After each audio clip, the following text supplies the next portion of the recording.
تبارك الذي جعل في السماء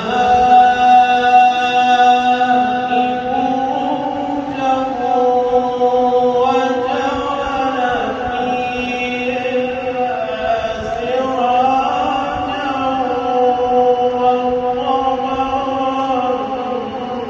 منيرا.